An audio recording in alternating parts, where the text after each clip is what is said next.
Thank you. Oh, here comes Emmy. Hi, Emmy.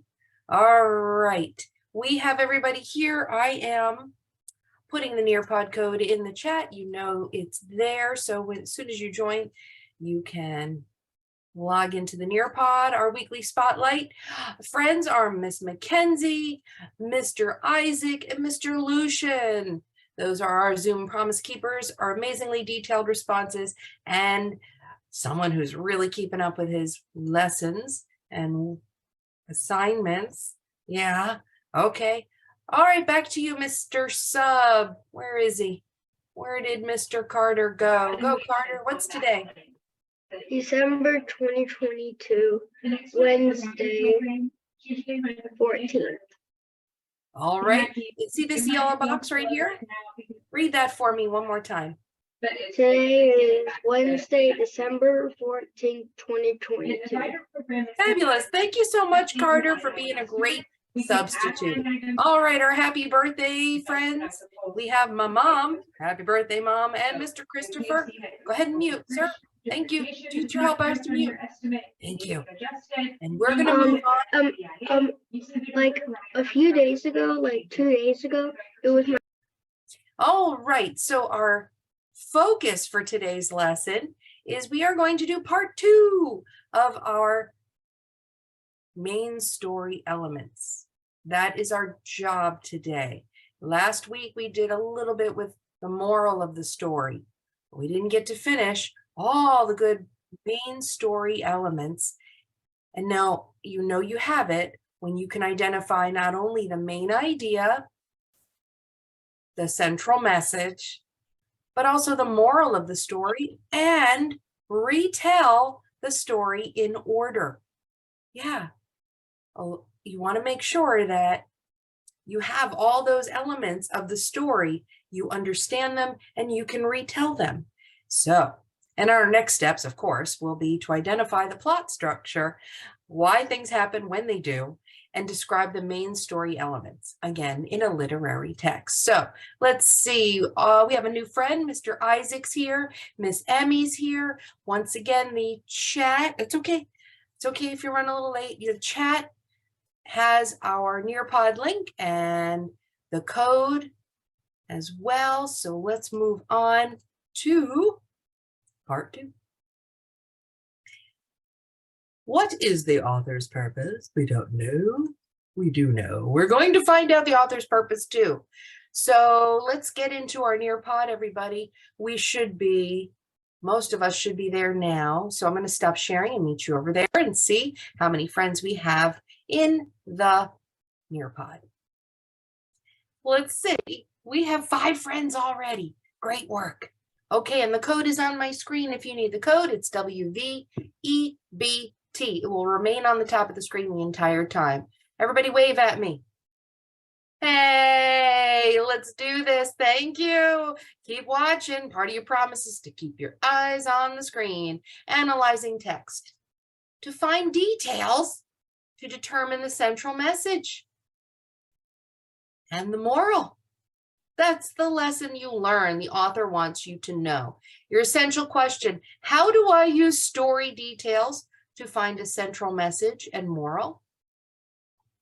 How do I use the details from the story to find the central message and the moral?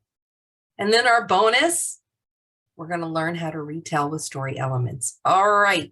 First question for everyone here. Isaac, Emmy, Viviana, Frank, Addie, Carter, Ava, how confident do you feel right now finding the central message and the moral of a story? I've got this. A, I've got this. I can determine the central message and the moral based on the evidence from the text. No problem. B, ooh, I might need a little practice. C, help. I need support. Let's see how we did. Oh, the answers are coming in. Oh, very nice. I love the honesty. It's okay to say you need a little practice. It's okay to say help. It can be a little tricky to find those key details, correct? Well, let's work on that today. All right, I have an answer from Addie, Frank, and Ava. Anyone else? Carter, where's your answer? Where's Viviana? Did you choose A, B, or C? Ooh, here they come.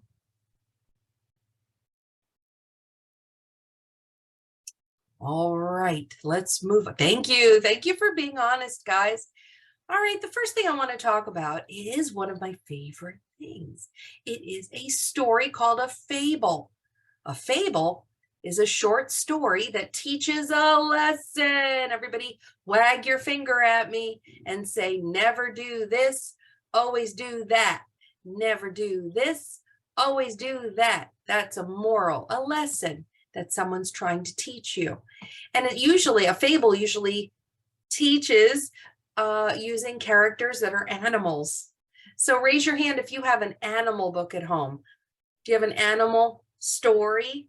Yeah, I know. Isn't it cute how like little dogs can talk or the snakes can talk? Does that happen in real life? No. So if you think this is a fiction, if fables are fiction, give me a thumbs up.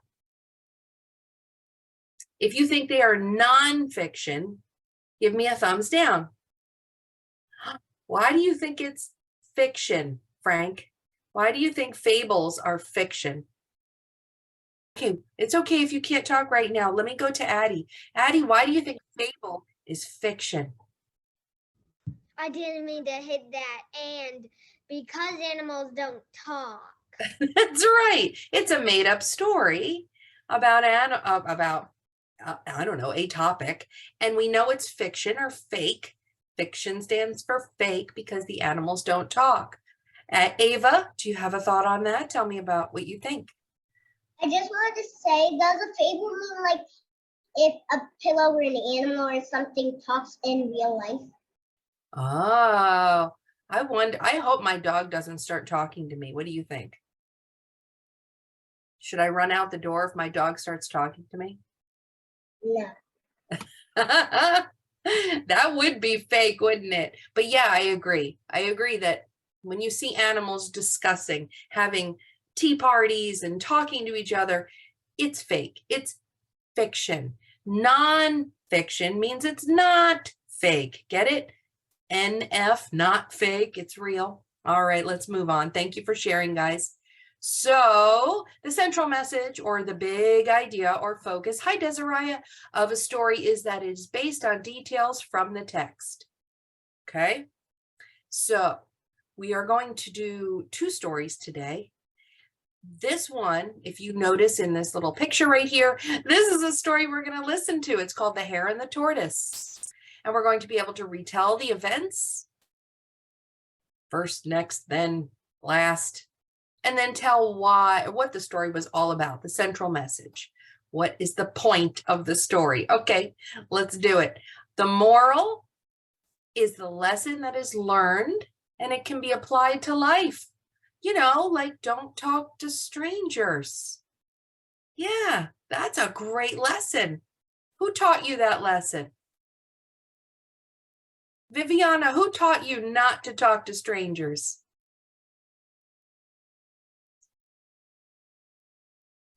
My mommy. I think that's a great person to teach you not to talk to strangers. Thank you. How about Emmy? Emmy, hi Emmy. Who do you think taught you not to talk to strangers? Probably my mom and my dad. Exactly. Yeah. What if mom and dads are super busy and they don't have time to teach little kids not to talk to strangers? Could they read a book instead? Could an author teach us that lesson too? What do you think, Isaac? Where else can we learn a lesson from? Desiree says yes, she could read a book. What do you think, Isaac? Yes. Yeah? Do you think you could watch a movie and that might teach us a lesson? Uh-huh. Yeah. So there are other places, other ways that... And I don't go with ways like that movie Pennywise. Oh, don't tell me that. No, I don't want to be scared. No, don't scare me. Wait. scared. I don't want to be scared today. All right, a lesson, a moral is a lesson that is learned. We can learn it from family members, brothers, sisters, books, movies, aunts, uncles, grandparents, and even our friends. Many stories that we read can have the same moral. Oh, that one's saying the same thing. That one's teaching the same lesson, but some stories have more than one lesson. Ooh, that's a good one. All right, so we are going to watch The Tortoise and the Hare. Guys, I need all eyes on the screen because as you watch this movie, story, fable, I want you to think about the details and then what you think the central message is and the lesson or moral. Here we go. The Tortoise and the Hare, retold by Meredith Hairston. Oh, first question. Have you ever heard The Tortoise and the Hare before? Yes? A? B? No. Have you ever heard this story or read this story, The Tortoise and the Hare? Ooh, we have some answers coming in.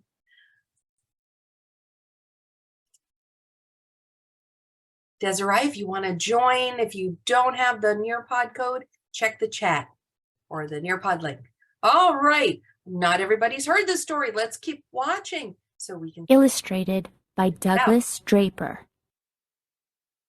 A hare once made fun of a tortoise. "You move so slowly," Aw. he said. "My, how you creep along." Oh. "Do I?" said the tortoise. "Try a race with me, and I guarantee I'll win." Ah. "Excellent! I am up for the challenge. Who should we ask to mark off the boundaries and see that the race is fair?" "Let's ask the fox," said the tortoise. The fox was very wise and fair. He showed them where to start and how far they should run. The tortoise started at once and jogged straight on. She moved slowly, but she never stopped. Ooh, what did you just hear? What was that detail that you think would help Tortoise win that race? What did they just say that Tortoise does that might help him in the race? Type your answer right now. Type it.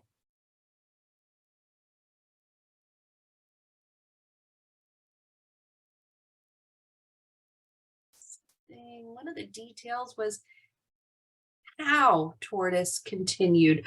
He was slowly walking. Yes. Very nice, Emmy. Who else has an answer?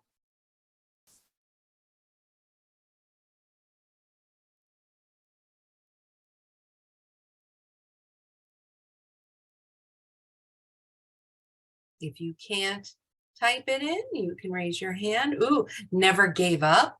Ooh, that's good. He was walking slowly. Thank you, Isaac.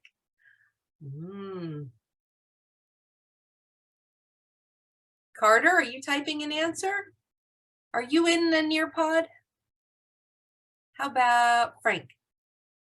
Frank's typing. How about Ava? Ava's typing. Okay.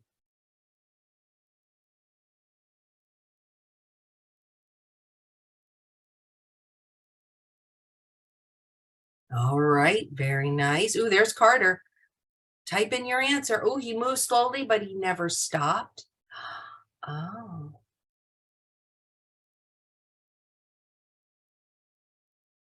All right, in 10, 9, 8, 7, 6, we shall find out. 5, if, 4, your, 3, detail, 2, 1 is the detail that helped him win the race. Let's find out. Oops, I went too fast. Miss Cruz, go back. Go back, Miss Cruz. All right, where are we? Here we are. The hare leaped forward swiftly for a few minutes until he had left the tortoise far behind. Ooh. He knew he would reach the finish line very quickly, so he laid down by the road under a shady tree and took a nap. When he finally woke up, he remembered the race. What? He sprang up and ran as fast as he could. Oh my goodness. When he reached the finish line, the tortoise was already there. The hare could not believe what he had done.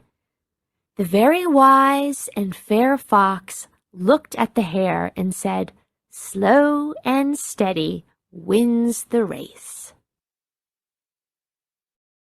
Let's discuss that for a second. What do you think the author was trying to teach us as a lesson? What do you think that moral was? If you can't type it, tell me. What do you think that author wants all kids to know? What does that say? Don't, Emmy, unmute. Don't tease. Don't tease. Oh, that could be it. Like In the tease beginning. That might be a new lesson that they taught at the very beginning. Yeah, I remember that. They were teasing the hare was like saying, I remember that. Great work. We had said that sometimes stories have more than one lesson or moral. Oh, the slowest one wins. Oh, I like that answer, Ava. Okay, why is it important to be slow?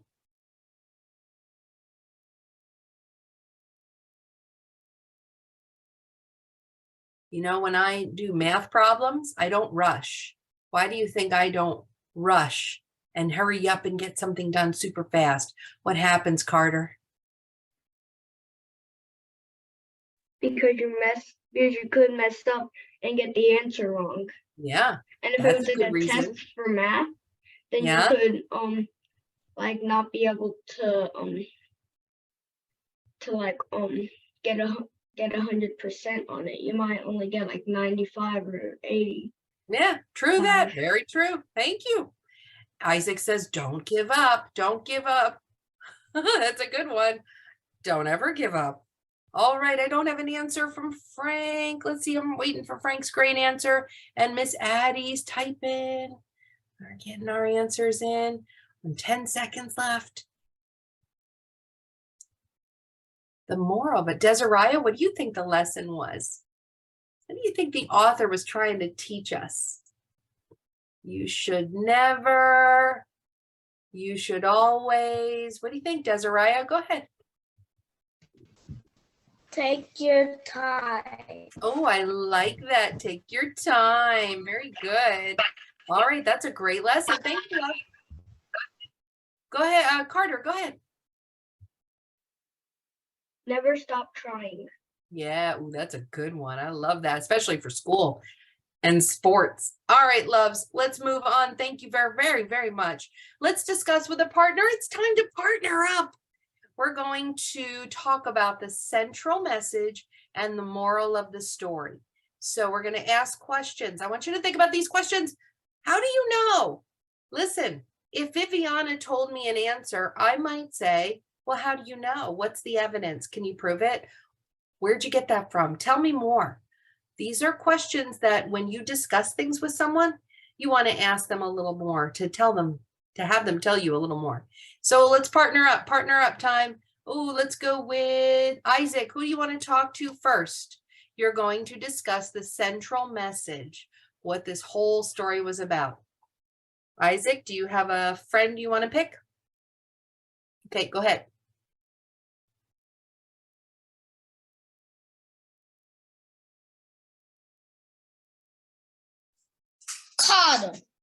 Carter, unmute. It's you two only. I want you to talk about what you think the central message of the story was. Is that the bunny he thought he was like faster, but he took a little nap, but he didn't really realize that it was going to be so long. So the turtle didn't take a nap, but the bunny did. So Okay. Okay, wait, because the wait. turtle really wanted to win. Okay, let's let Isaac respond. What do you think? Maybe the bunny take a nap and he forgot about the race and the turtle win. Oh, he forgot about the race and then he didn't win. That's true. Yeah, the turtle got The turtle won. That's right. Okay. Thank you. You guys can also ask each other questions, but they gave lots of details to support their answers. So they thought that the central message was all about how they were the rabbit should not have taken a nap. He should have kept going. Okay, that was their central message. All right, who else? I need one more group. Ooh, Ava raised her hand. Who do you want to discuss this part with? I want to discuss it. All right, you and Emmy and Ava unmute. Once again, you're talking about the central message. What do you think it was all about? I think it's about don't tease, because at the beginning they were teasing the turtle. I remember that. Go ahead, Ava. So, at first the turtle was moving slow, but when the bunny took a nap, then he maybe took a nap for a long time, but he felt like it was a really short nap. And then he wanted to go on with the race because he realized the race was still there. And that when he got to the end, the turtle was already there. And I think he started to feel better after the turtle. Wow, that's great. He might win other races because he's really fast. All right. Well, wait for 2 seconds. I want to ask you guys, you two, a question. When you're explaining the central message, can you do it in 1 or 2 sentences without all the extra details? Be careful that you don't retell. You're just telling what it's all about. Can you try it? I think Emmy said it's all about not teasing people. Ava, what do you think it is? It's all about not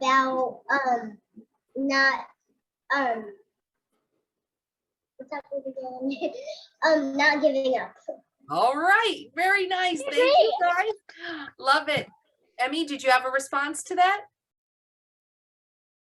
I said I agree, because never giving up is a big, strong thing. Very good. And who remembers that I said you could have 2, more than 1, moral or even a central message, but I like your ideas and I love how you guys discussed and shared the details from the text to support it. All right, we need another group. We need another group. Who do you want? Who do you want? Somebody new. Let me see. Anybody want to talk about the moral?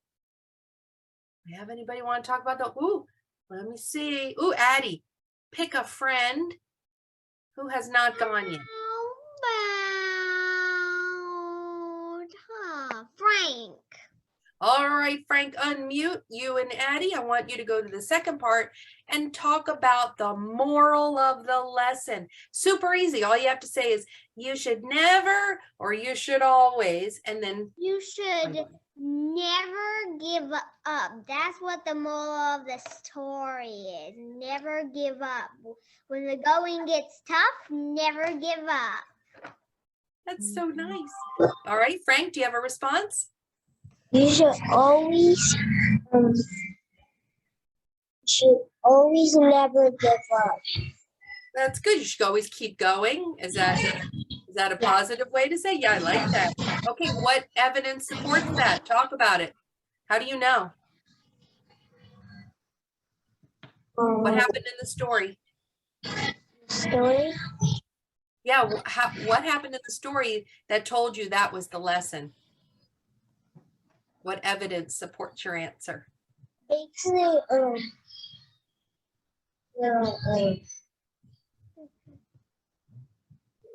he took a nap.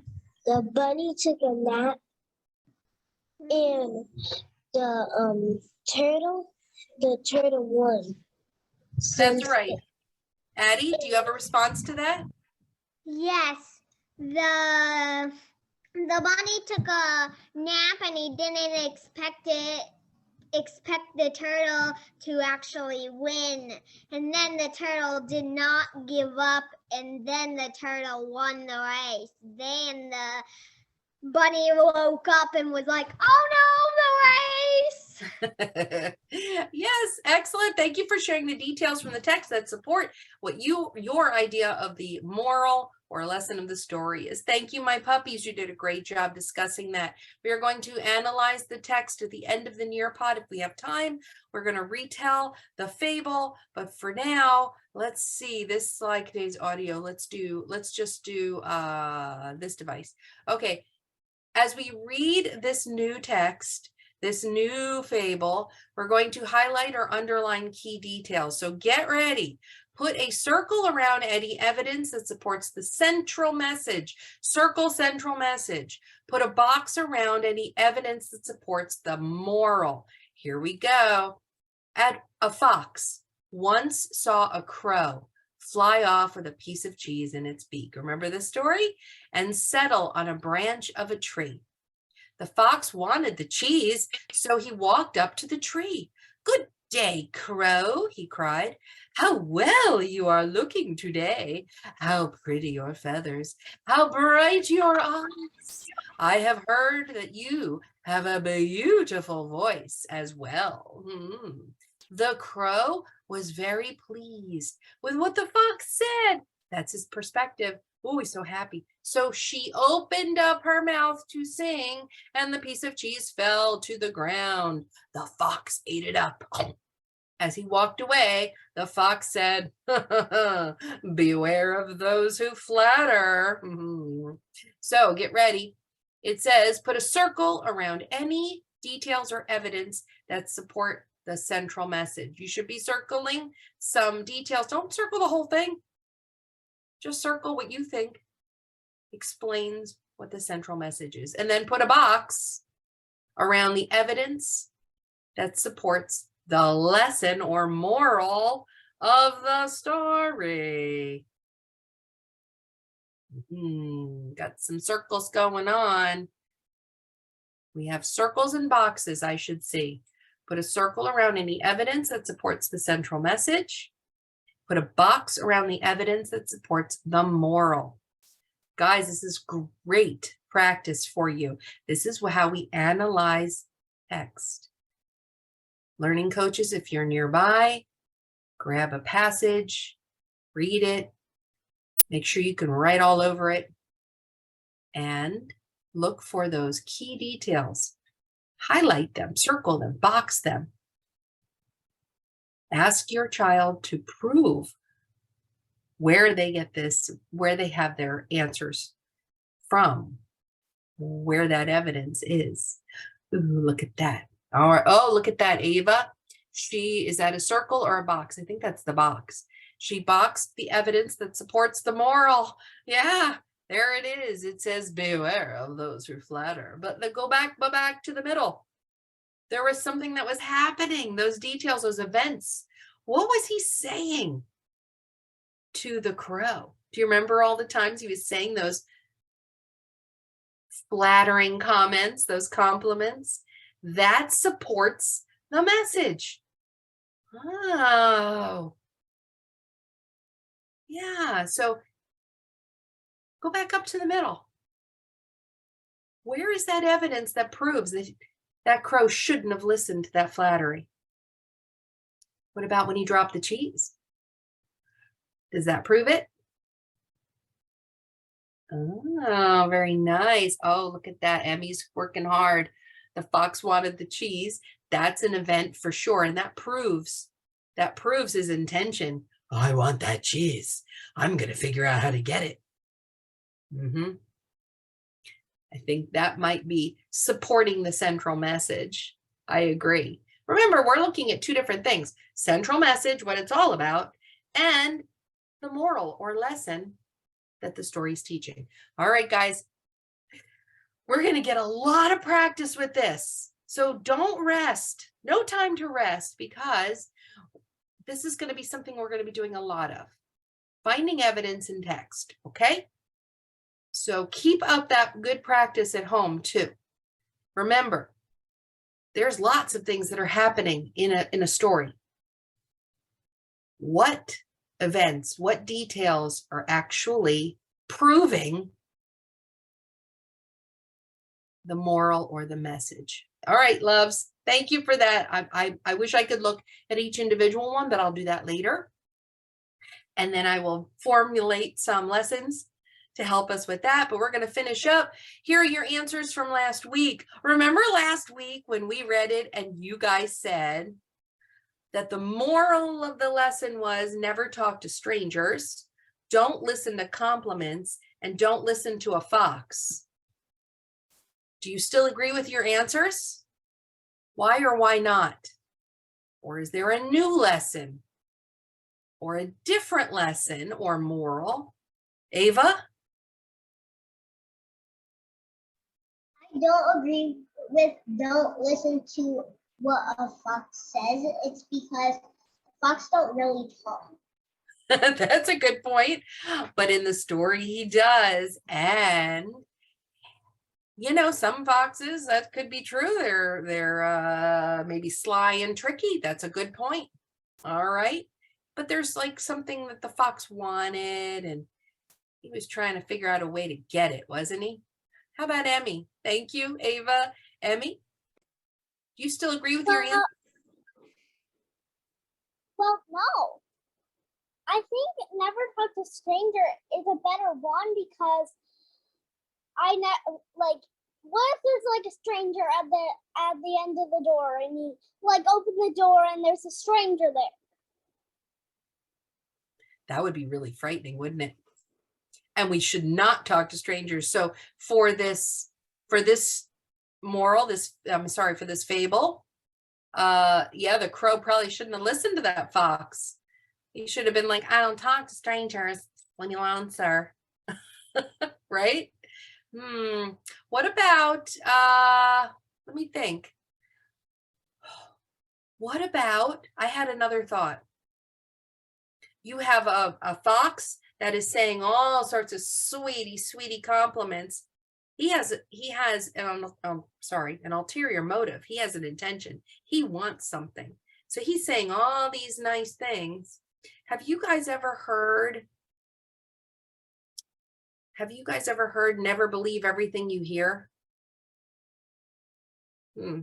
That's actually a lesson that my family taught me a long time ago. They said, you know, people will say anything sometimes. Sometimes they'll say things to get stuff from you.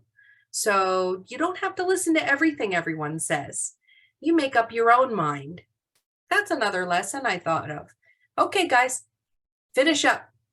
Finish up, Miss Cruz. We have small groups in just a moment. It is thinking very, very slowly. No, we're going to skip that part. How confident do you feel now finding the central message, what it's all about? Central message.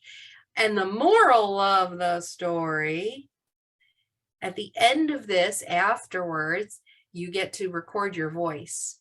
Okay, so get ready. If you're on Nearpod, you can record your voice. So do you feel more confident after today's lesson, which we touched on a little bit more about what the central message is, how to support the central message by finding evidence from the text, and the moral of the story? We also learned that there might be more than one lesson in a story, in a fable. They could be teaching a couple of things. Could be more than one moral. Awesome. And more practice is coming, so don't you worry. We're going to do a lot more. So it's time to retell. Then we'll say goodbye. Record yourself retelling The Fox and the Crow in the correct order. But here's the trick. Don't read it verbatim. It needs to be in your own words. Pretend you're doing a read aloud and be sure not to leave anything out, like the characters, the setting, the problem, the solution. Okay, you guys have 1 minute. Go. Let's do 2 people. Two. Well, first people to raise their hand are Emmy and Ava. All right, let's see. I go with first person first. A comes before E. Let's go with Ava. Okay, Ava, I'm ready. So the fox and the crow. So the crow had the cheese, and then the fox was trying to get the cheese from the crow for the crow to drop the cheese. And and he said all the pretty words and to make her drop the teeth, and she started to sing. Keep going. I can't really hear Emmy because she breaks up a lot. Oh, Emmy said, so the crow started to sing. Then what? Then the fox was lying that she was just trying to say like the crow's like pretty and all that type of stuff to make it drop the teeth. Yeah, and then he said, "Beware who flatters." Yeah, did he? Very nice, guys. If you need to go, you can go. But the point I was going to say was, did he sort of explain or admit that he did trick Crow at the end? Did he admit that he did it? I stole the cookie. I mean, I did trick you. Did he sort of admit it at the end? And say you shouldn't listen to people who flatter. I think he sort of admitted that he did it on purpose. Go ahead, Viviana, and then we're going to say goodbye.